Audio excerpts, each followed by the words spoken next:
नमस्कार दोस्तों, मैं विशाल नामदेव आज आप सभी के लिए लेके आया हूँ एक नया सेट। ये होने वाला है हमारा सेट 7 हम कंप्लीट करते हैं। आई थिंक ये हमारा सेट 8 होने वाला है, शिफ्ट 2 है। अगर आपने अभी तक हमारा यूट्यूब चैनल सब्सक्राइब नहीं किया तो आप जल्दी से हमारा यूट्यूब चैनल सब्सक्राइब कर लीजिए, इंटेलिजेंट ट्रेनिंग एकेडमी, क्योंकि मैं आप सभी के लिए इसी टाइप की वीडियो लाता रहता हूं। इसमें देखिए, इससे पहले मैंने सभी के सभी 7 सेट करवा दिए, उनकी पीडीएफ मेरे टेलीग्राम चैनल पर भी डलवा दी है। अगर आपने अभी तक टेलीग्राम ज्वाइन नहीं किया तो जल्दी से नीचे दी हुई लिंक पर क्लिक करके टेलीग्राम ज्वाइन कर लीजिए।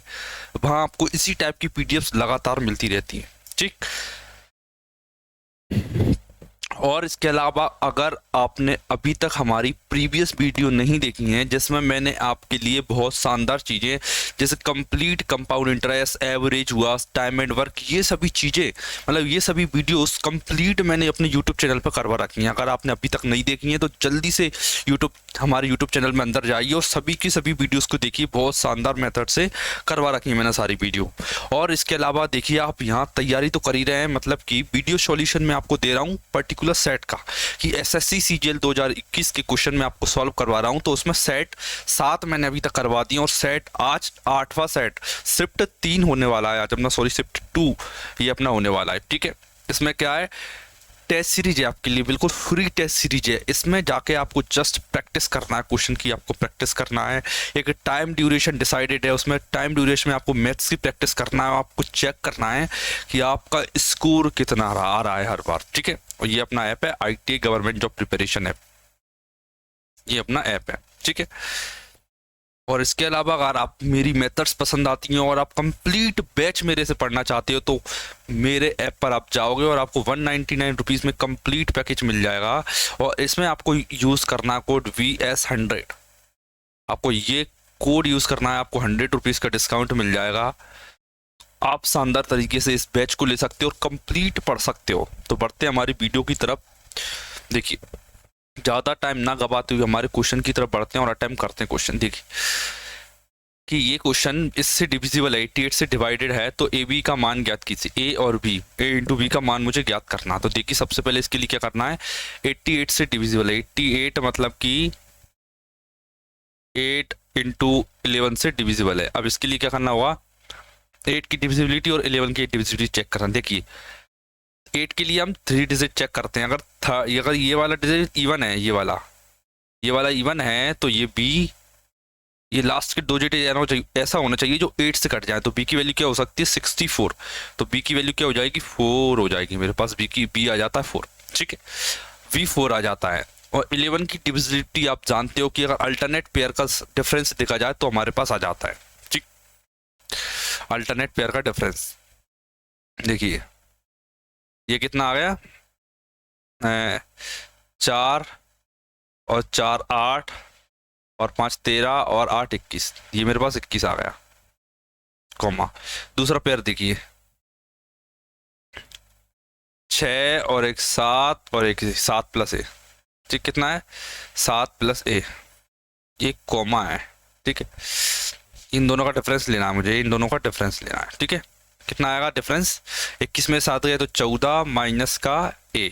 बताइए 14 में से क्या घटाऊंगा, 14 में से मैं क्या नंबर घटाऊं कि मेरे पास ये कंप्लीट 11 का डिविजिबल बन जाए, 11 से डिविजिबल हो जाए। ए की वैल्यू अगर मैं 3 रख देता हूँ तो 14 में से 3 जाएगा तो 11 आएगा, और 11 से डिविजिबल है, मतलब कि ए की वैल्यू 3 हो जाती है, ए की वैल्यू 3 और बी की वैल्यू 4, 4 3 12, मेरा आंसर आ जाता है 12, ठीक है। डिविजिबिलिटी वाले क्वेश्चन बहुत ज़्यादा इंपॉर्टेंट है। मैंने मेरे बैच में, आप मेरा बैच देखोगे उसमें कंप्लीट मैं ये सब चीज़ें करवाने वाला हूँ। देखिए ये क्वेश्चन, देखिए ये मेरा क्वेश्चन है सिंप्लीफिकेशन वाला क्वेश्चन, ठीक है। इसमें आपको क्या करना है,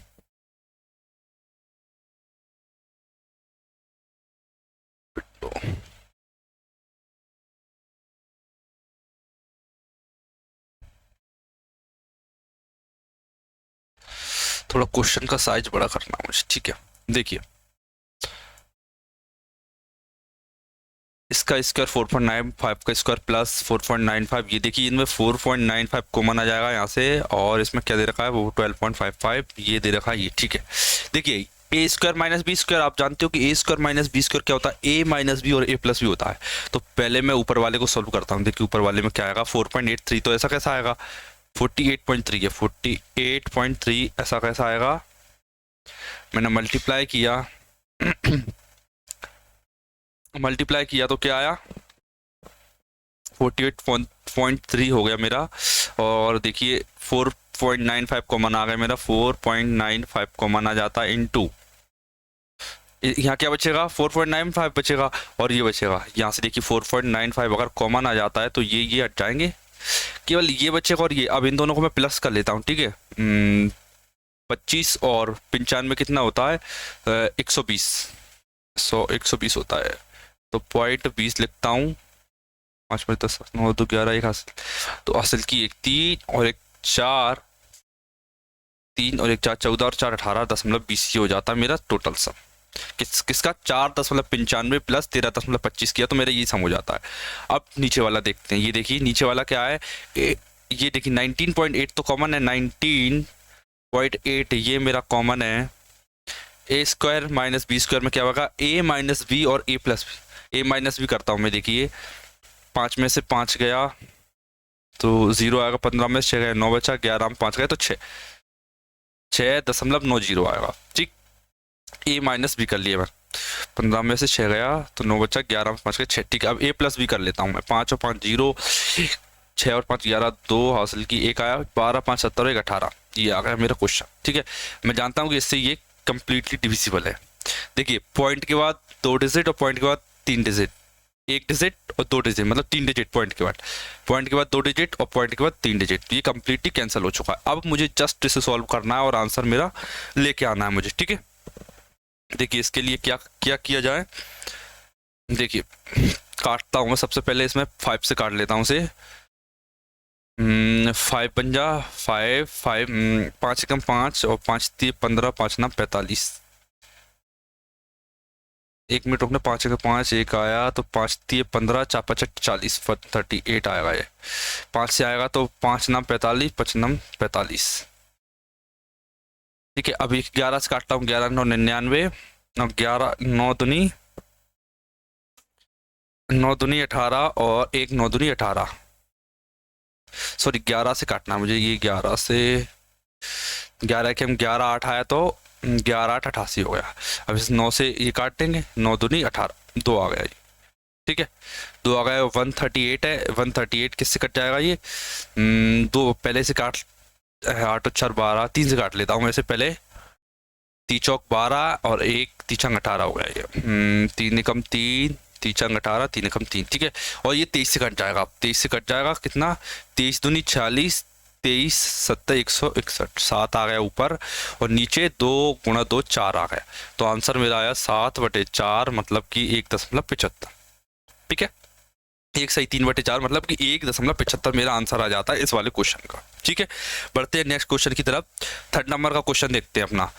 3rd नंबर का क्वेश्चन क्या कहता है कि ए और बी दो ऐसी अभाज्य संख्याएं कि ए बड़ा है बी से, ए बड़ा है, दो संख्याएं अभाज्य हैं, मतलब कि प्राइम नंबर है दोनों, और एलसीएम क्या है 209। देखिए अगर 2 प्राइम नंबर दे रखे हों और उनका एलसीएम दे रखा हो तो इसका मतलब ये है कि दोनों प्राइम नंबर का मल्टीप्लाई किया गया है। तो देखिए 209 किस किस का मल्टीपल होता है, आप जानते हो कि 11 से डिविजिबल है। तो मैं लिखता हूँ क्या 11 इंटू 11 बन जाए 11, 9 बचा 11 19 9 यह है 19 और ये 11।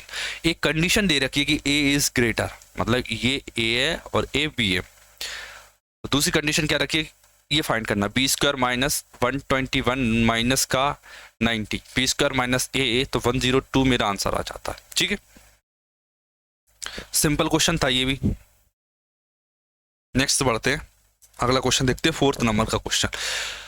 4th नंबर का क्वेश्चन क्या कहता है कि ए अपनी आय का 65% खर्च कर देता है, ठीक है। उसकी आय में 20.1% की वृद्धि होती है और व्यय में 20% की वृद्धि होती है। आय में 20.1 की और व्यय में 20.1 की वृद्धि होती है।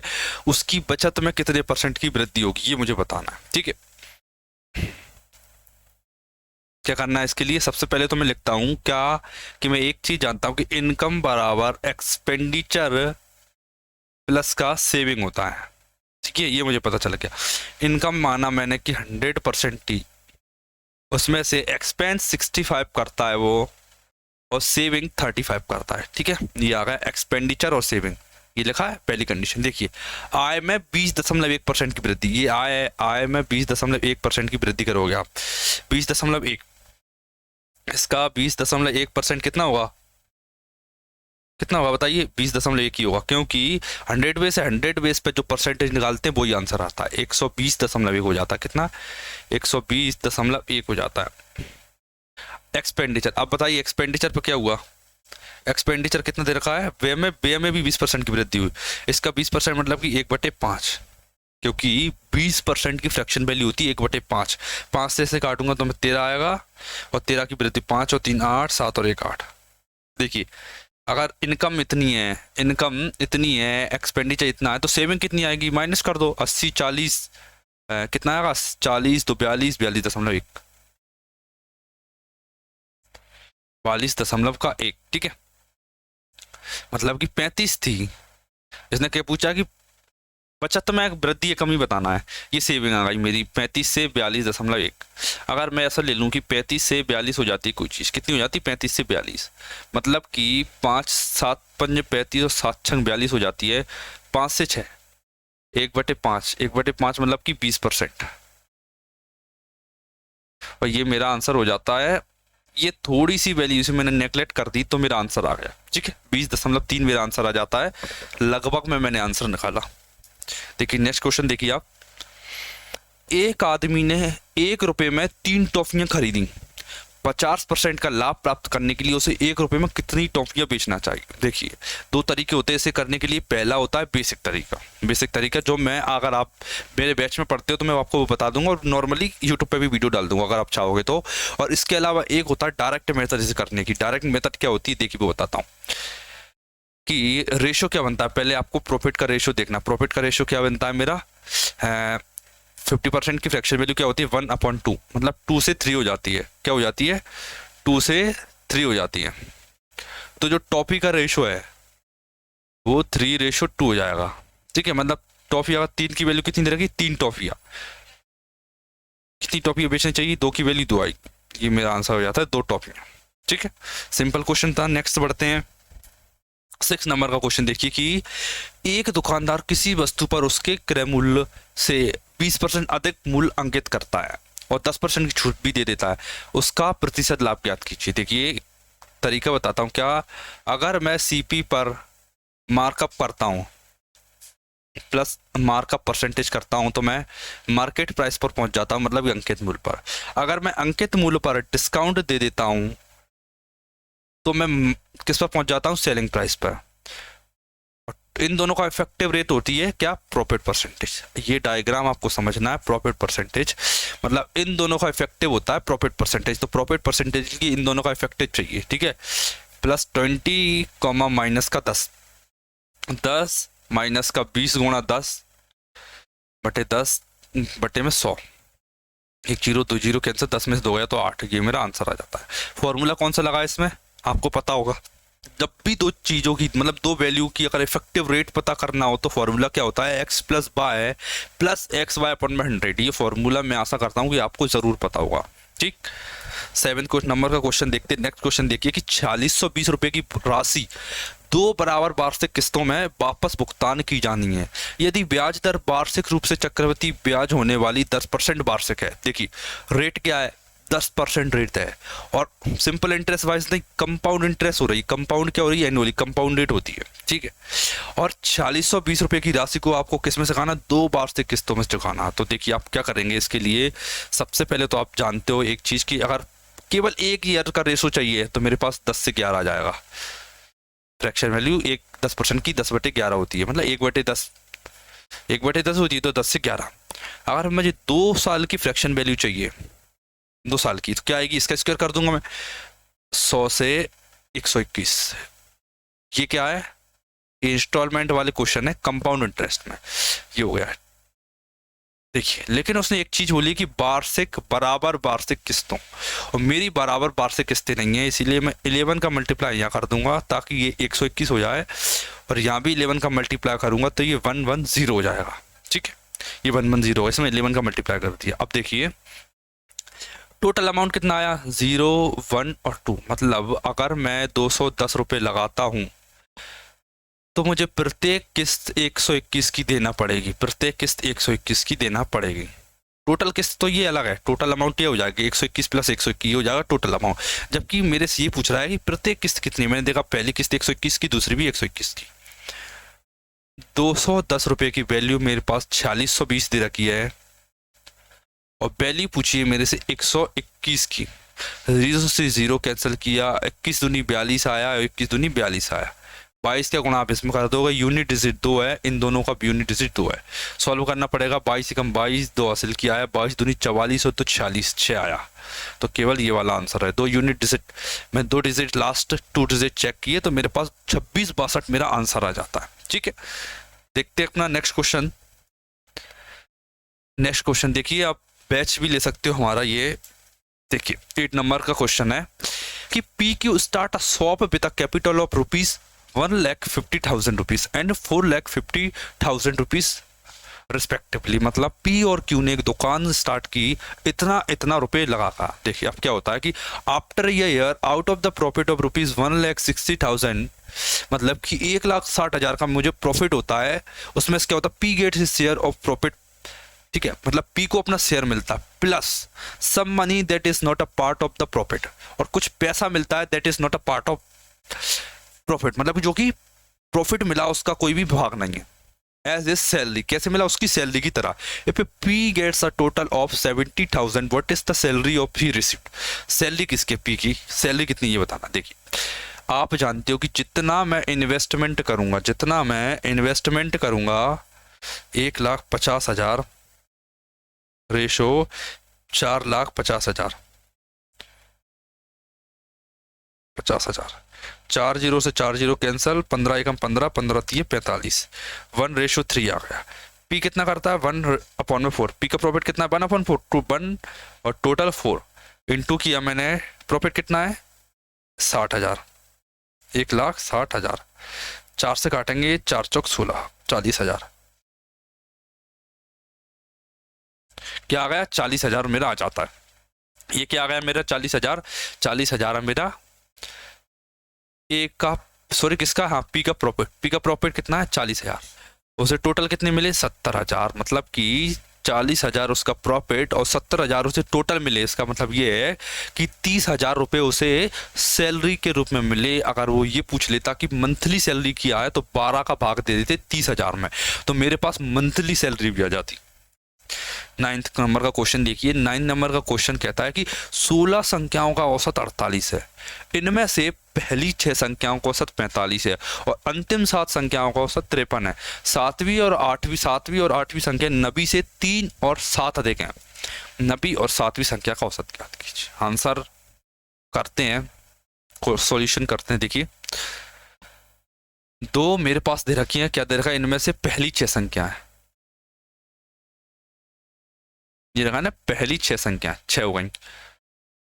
पहली 6 संख्याओं का औसत कितना है 45 है और अंतिम 7 संख्या है, अंतिम 7 का औसत 53 है। 7वीं और 8वीं संख्या और नबी, देखिए 6 और 7 13 और 3 16। ये 3 क्या क्या है, देखिए इसमें ये 3 संख्या है ना, इनमें क्या क्या इंक्लूड है, 6वीं 7वीं और 8वीं 3 संख्या, नहीं सॉरी, इसमें 7वीं 8वीं और 90 ये 3 संख्या इंक्लूड है। ये 3 में, ये 3 लगाया ना मैंने, ये इनमें इंक्लूड है। 6 का औसत 45, 7 का औसत 53 और टोटल का औसत है 48। अब मुझे 3 लोगों का सम ज्ञात करना है। देखिए 3 लोगों का सम मैं कैसे ज्ञात करूंगा, डेविएशन मेथड से। डेविएशन मेथड क्या कहती है, ये कितना कम है -3,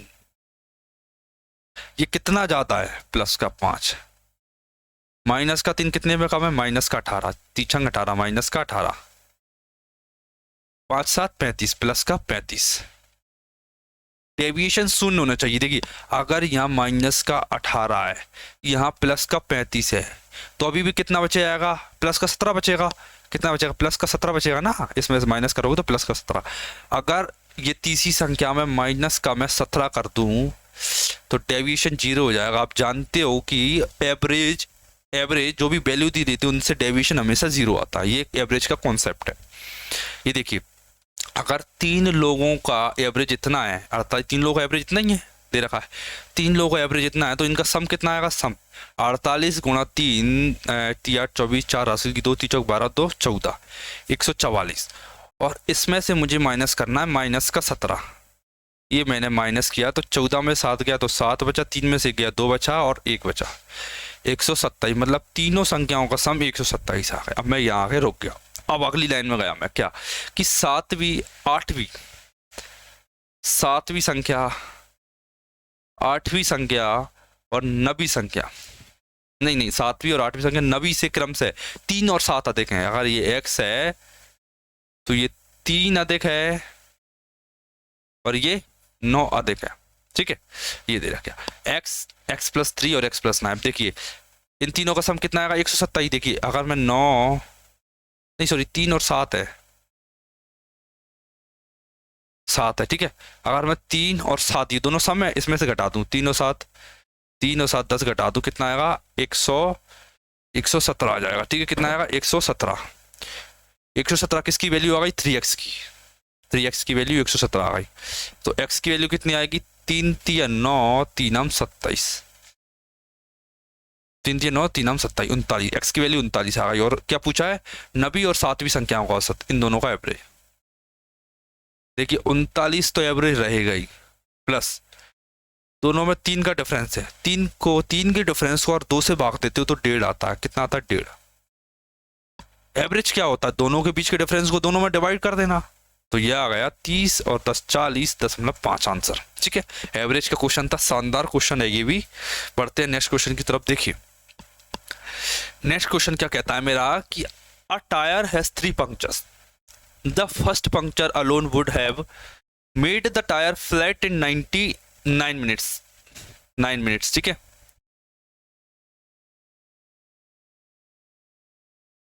ठीक है, the first puncture alone would have made the tyre flat in 9 minutes. अगर पहली पंक्चर होती है तो 9 मिनट में पूरा टायर खाली कर देगी।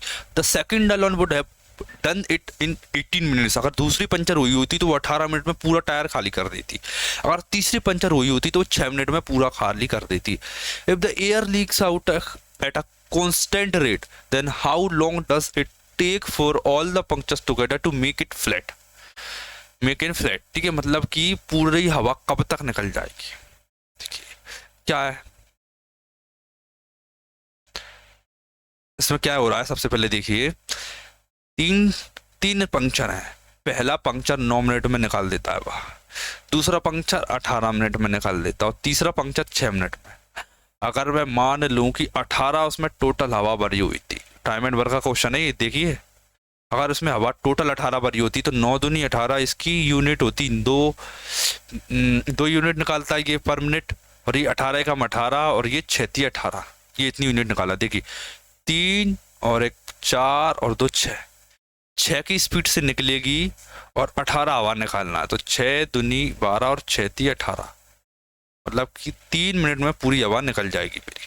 ठीक है, 3 मिनट में पूरी हवा निकल जाएगी मेरी, ये मेरा आंसर हो जाता है। नेक्स्ट क्वेश्चन देखते हैं। क्या एक ट्रेन 225 किलोमीटर की दूरी एक समान चाल से 2.5 घंटों में तय करती है। उसी चाल से, क्या बोला उसने? उसी चाल से 630 किलोमीटर की दूरी तय करने में ट्रेन द्वारा लिया गया समय बताइए। इसके लिए क्या करोगे आप? एक चीज जानते हो कि डिस्टेंस किस चीज पर डिपेंड करती है? स्पीड और टाइम पे। अगर मेरी स्पीड मैं कांस्टेंट कर दूं, खत्म कर दूं, तो distance is directly proportional to time. Distance is directly proportional to time, मतलब कि अगर वो 2.5 घंटे में, सॉरी 225 किलोमीटर 2.5 घंटे में, 225 किलोमीटर 2.5 घंटे में, तो बताइए 630 किलोमीटर कितने घंटे में? मैं जानता हूं कि इससे ये कट जाएगा और 25 से ये कट जाएगा 9 बार में, और 9 से ये कट जाएगा 7 बार में। ये डायरेक्ट आंसर 7। ठीक है, सिंपल क्वेश्चन था। टाइम एंड स्पीड का क्वेश्चन है, स्पीड एंड टाइम। ये वाला क्वेश्चन डिस्टेंस एंड कौन सा चैप्टर है वो? ये देखिए 2√2x³ minus 3√3y³ √2x minus √3y ax² - bxy + cy² दे रखा है। a² + b² + c² की वैल्यू ज्ञात कीजिए। आप जानते हो एक फॉर्मूला, क्या a³ - b³ बराबर क्या होता है? a - b। ये दे रखा है, क्लियरली दे रखा है, a - b दे रखा है। ठीक है, और फॉर्मूला क्या होता है कि a square plus b square plus 2ab, ये क्या होता है प्लस का ए भी होता है, सॉरी प्लस का ए भी। देखिए अगर मैं यहाँ कंपैरिजन करूं इसका, ये क्या है, ये क्या दे रखा है, ए का क्यूब है और ए की वैल्यू क्या है √2x। अगर मैं इसका स्क्वायर करूं कितना आएगा, √2x का स्क्वायर कितना आएगा 2x square, x square already है तो ए की वैल्यू कितनी आ जाएगी 2। ठीक है, अब मैं बड़ा बी पर, बी एक्स वाई है मतलब दोनों का मल्टीप्लाई है, √2xy और √3y का मल्टीप्लाई करोगे तो क्या है प्लस का ही आएगा, कितना आएगा क्योंकि फॉर्मूले में क्या है, फॉर्मूले में एक्चुअली में होता है प्लस का ये भी, और यहाँ दे रखा है माइनस का, इसीलिए बी की वैल्यू माइनस में आएगी। √2 इंटू √3 क्या होता है √6, तो ये आ गया √6। और सी की वैल्यू क्या दे रखी है, सी है, कहाँ गया c by square, c by square मतलब √3y का स्क्वायर, √3y का स्क्वायर कितना होगा 3y, तो सी की वैल्यू कितनी आ जाएगी 3। अब मेरे से पूछ रहा है a square plus b square plus c square की वैल्यू। ए का स्क्वायर करूंगा तो 2 दूनी 4, √6 का स्क्वायर करूंगा तो 6 आएगा, और 3 का स्क्वायर करूंगा तो 9, 9 और 6 15 और 4 19 आंसर। ठीक है 19 मेरा आंसर आ जाता है। बढ़ते हैं नेक्स्ट क्वेश्चन की तरफ, 13 नंबर का question. X plus Y plus Z 18 दे रखा है, एक्स वाई जेड 81 दे रखा है। देखिए सेम क्वेश्चन मैंने किस वीडियो में करवा रखा है, इससे पहले वाला जो सेट था सेम क्वेश्चन उसमें आया हुआ था, तो इसकी वैल्यू मुझे डायरेक्ट याद है, क्या इसकी डायरेक्ट वैल्यू आई थी 1296। एग्जामिनर ने अगले सेट में डेटा तक चेंज नहीं किया, उसमें X plus Y plus Z भी 18 दे रखा था, उसमें भी 81 दे रखा था, X plus Y plus Z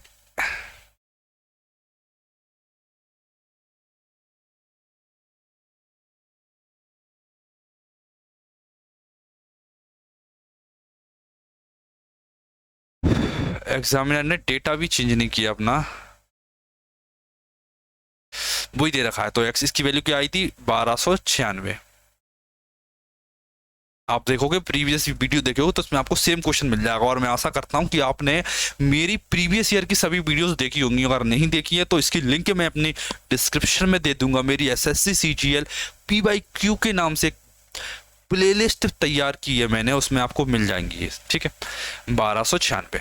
अब 1296 क्या होता है बताइए, ये होता है 36 का स्क्वायर, 36 का स्क्वायर। अब 36 क्या होता है 9 चौक 36, 9 चौक 36। ठीक है मतलब इसका भी स्क्वायर 9 चौक 36 का स्क्वायर।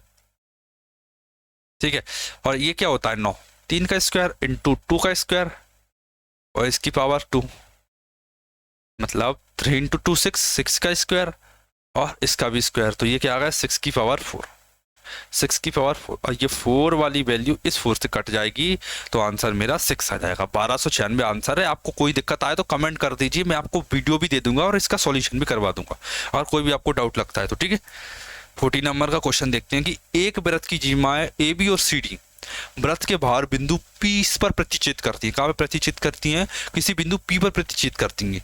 यदि AB 7 है, CD 1 है, PD 5 है, तो PV की लंबाई ज्ञात कीजिए। क्या करना है PV की लंबाई। इसका भी तरीका आपको शायद पता हो, नहीं पता तो मैं बना देता हूँ।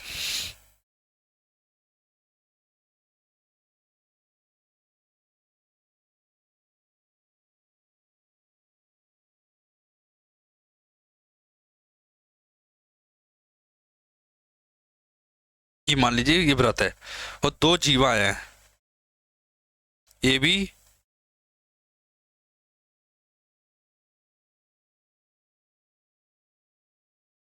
ठीक है A B, इस सेकेंड प्रॉपर्टी इसमें थ्योरम लगना है C और D P पर प्रतिचित करती हैं। ये आप भी सर्कल की इतनी ज्यादा प्रैक्टिस कर लोगे तो एक समय के बाद आपके भी माइंड में सॉल्यूशन बच जाएगा। यदि AB 7 है और CD 1 है तो PB की लंबाई ज्ञात करना है। नहीं PD भी दे रखा है, PD ये 5 दे रखा है। ठीक है आप जानते हो क्या, यहां से यहां तक प्लस यहां से यहां तक सेम, यहां से यहां तक और यहां से यहां तक का मल्टीप्लाई करते हैं। देखिए ये कितना है 5, गुणा, अब यहाँ से यहाँ तक की डिस्टेंस कितनी होगी, 5 और 1 6, 5 गुणा 6 इक्वल, यहाँ से यहाँ तक मैं x मान लेता हूँ उसे, यहाँ से यहाँ तक कितनी है x गुणा, यहाँ से यहाँ तक कितनी होगी x+7, x+7 हो गई। ठीक है, अब देखिए इन दोनों में डिफरेंस कितना है 7 का, अब इन दोनों में मैं डिफरेंस का कॉमन कर लेता हूँ। देखिए ये कितना 5 छक 30, अगर मैं ऐसा लिख दूँ क्या 10 गुणा 3 तो कितना होगा 10 तिया 30, तो भी 10 तिया 30 ही है। मतलब कि इन दोनों में आप डिफरेंस देखिए 7 का डिफरेंस है, यहाँ भी 7 का डिफरेंस, मतलब x की वैल्यू 3 आ जाती है, x की वैल्यू 3, ये मेरा आंसर है। ठीक है, देखते हैं नेक्स्ट क्वेश्चन। 15 नंबर का क्वेश्चन देखिए, यदि ट्राइंगल ABC में AB 7 है, BC 10 है, AC 8 है, तो AD BAC का समद्विभाजक है जहां D BC पर स्थित है। देखिए क्या गया है, क्या बोला गया कि पहले एक ट्राइंगल है ABC, AD BAC का कौन समद्विभाजक है, तो और DC BC पर स्थित है, D क्या है BC पर स्थित है, तो DC की लंबाई बता रहा हूं। देखिए ट्राइंगल बना देता हूं मैं एक बार आपके लिए,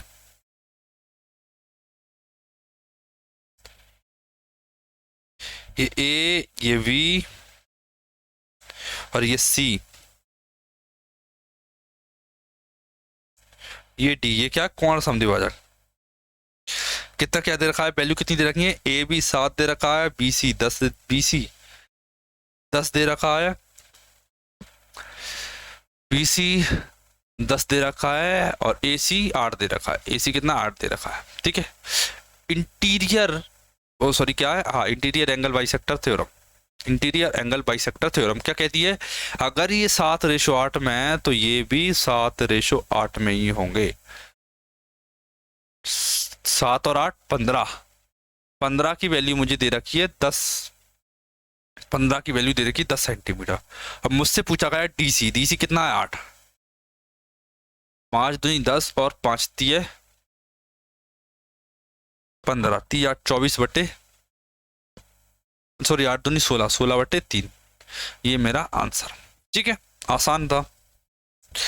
नेक्स्ट क्वेश्चन देखते हैं, ये हमारा है सर्कल का क्वेश्चन। आप देखते होंगे नॉर्मली जब आप वीडियो देखी होगी मेरी सारी या आपने खुद से प्रैक्टिस किया होगा तो आपने एक चीज ऑब्जर्व की होगी क्या, कि नॉर्मली सर्कल के 2 से 3 क्वेश्चन जरूर पूछे जाते हैं। अगर ज्योमेट्री का क्वेश्चन आ रहा है, ज्योमेट्री 99% पूछी जाती है और उसमें से सर्कल 100% पूछा जाता है। ठीक है,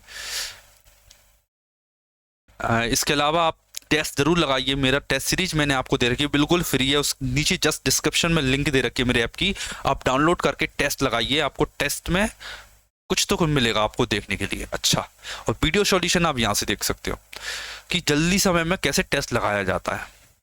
देखिए क्या पूछा गया, PR की पूछा, मेरे PR की ये वैल्यू पूछी है, ये वैल्यू पूछी गई। देखिए अगर ये 54 डिग्री है तो ये कितना होगा बताइए, 360 डिग्री में माइनस करूंगा तो कितना आएगा 306, ये आ गया। आप ये जानते हो अगर कोई सेगमेंट,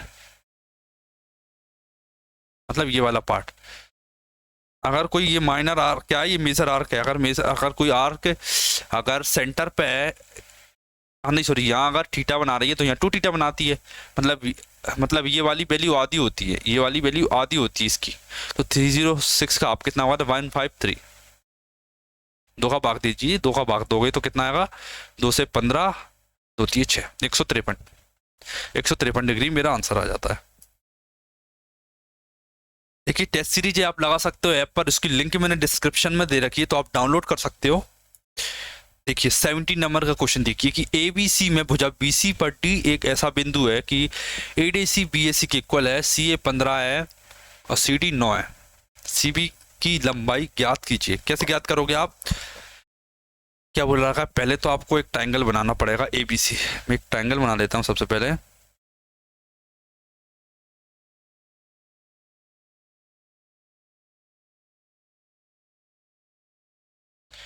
और BC पर एक बिंदु D ऐसा है,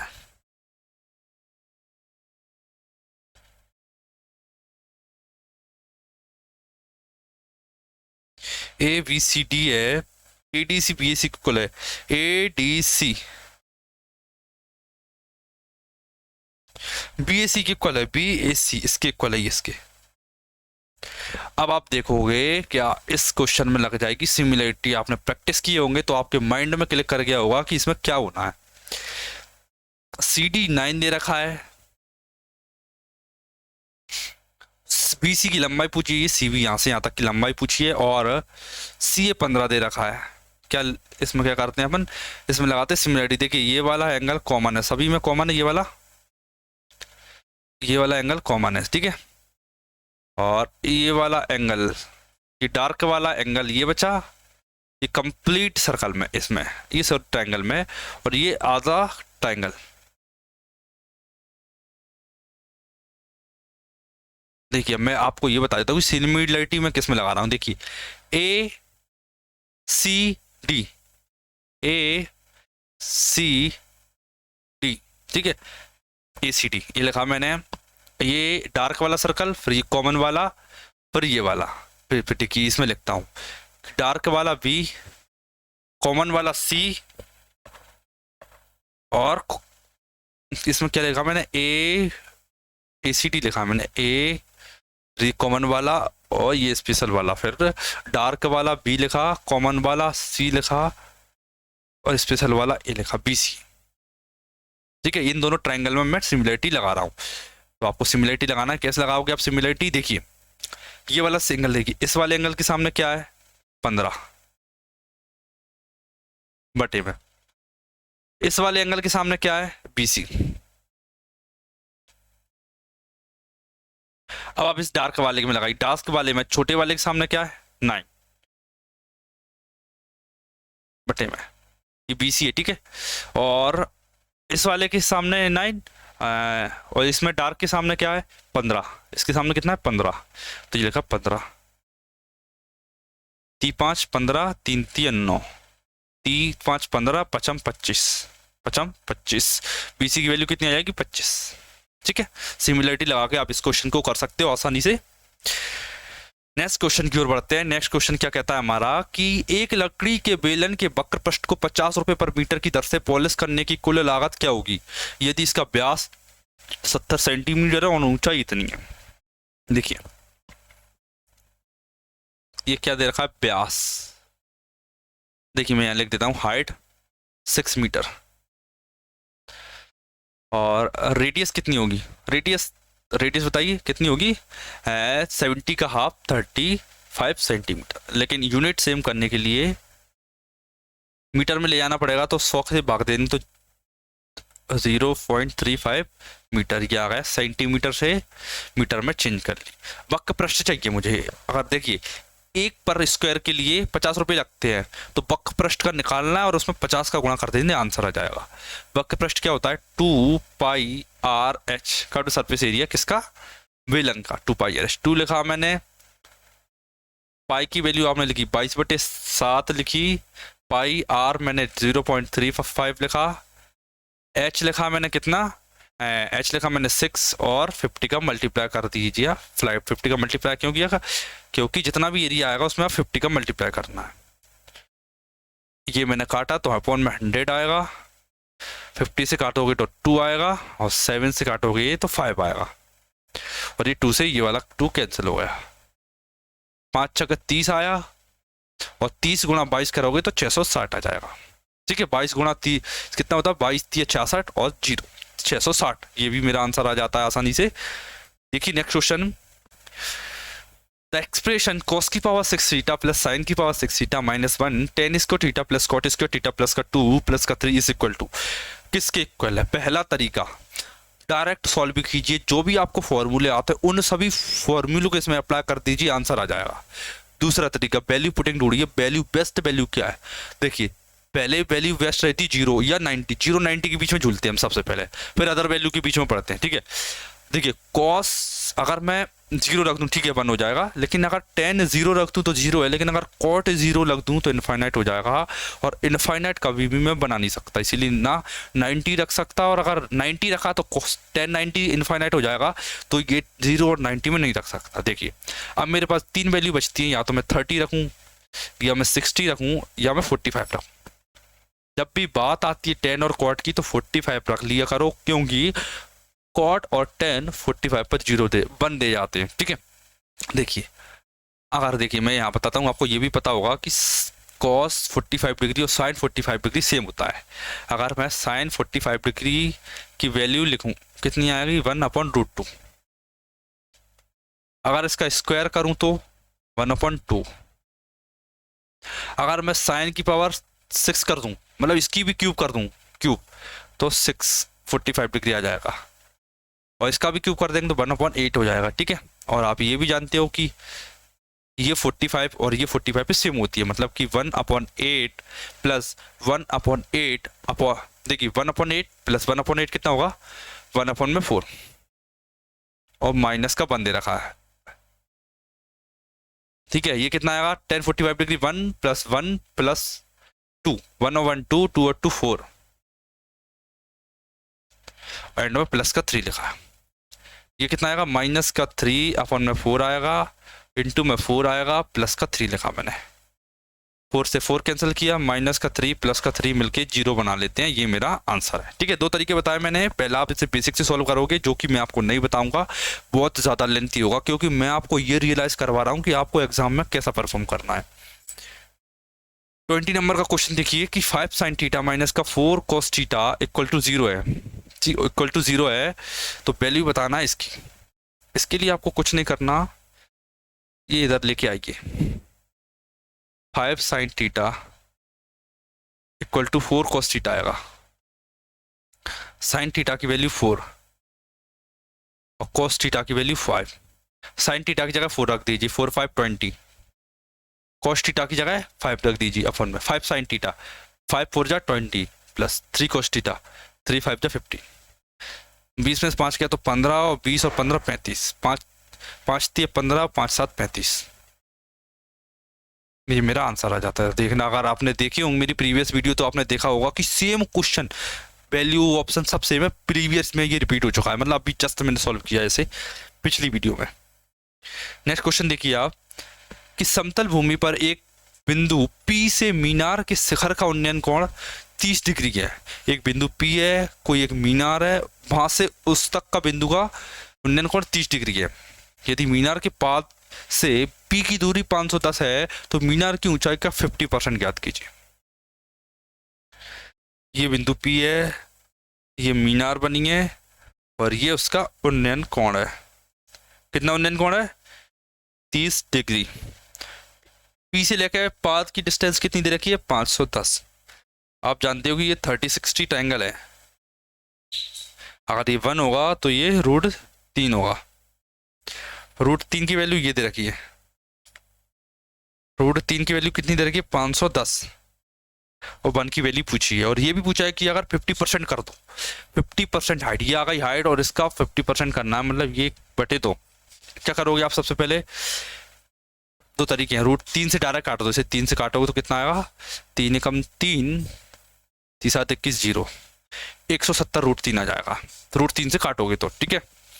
और 170 को 2 से काटोगे कितना आएगा 2 8 16 2 5 10 और √3 85 √3। ये मेरे आंसर है। ठीक है, आशा करता हूं कि मैंने थोड़ी स्पीड रही होगी भले ही मेरी, लेकिन क्वेश्चन आपको समझ में आएंगे प्रॉपर तरीके से, आपको प्रॉपर मेथड भी समझ आई होगी और आपको ये भी मेन चीज़ क्या, आपको ये भी समझ आया होगा कि एग्जाम में क्वेश्चन को कैसे सॉल्व करना है विद इन सेकेंड्स। कभी कभी केवल सेकंड लगना चाहिए आपको क्वेश्चन करने में, कि आप क्वेश्चन देखो, डायरेक्ट मेथड आना चाहिए सबसे पहले आपके माइंड में कि ये इस क्वेश्चन की मेथड निर्माण की। इसके आगे के पाइग्राफ वाले क्वेश्चन है, आप चाहते हो कमेंट कीजिए, मैं उन्हें करके बता दूंगा आपको, एक सेपरेट वीडियो बना दूंगा अगर आप उन्हें करवाना चाहते हो तो। ठीक है, मिलते हैं हमारे एक नए सेट में एक नई वीडियो के साथ। तब तक के लिए धन्यवाद। अगर आपने चैनल सब्सक्राइब नहीं किया तो जल्दी से सब्सक्राइब कर लीजिए। ठीक है, धन्यवाद।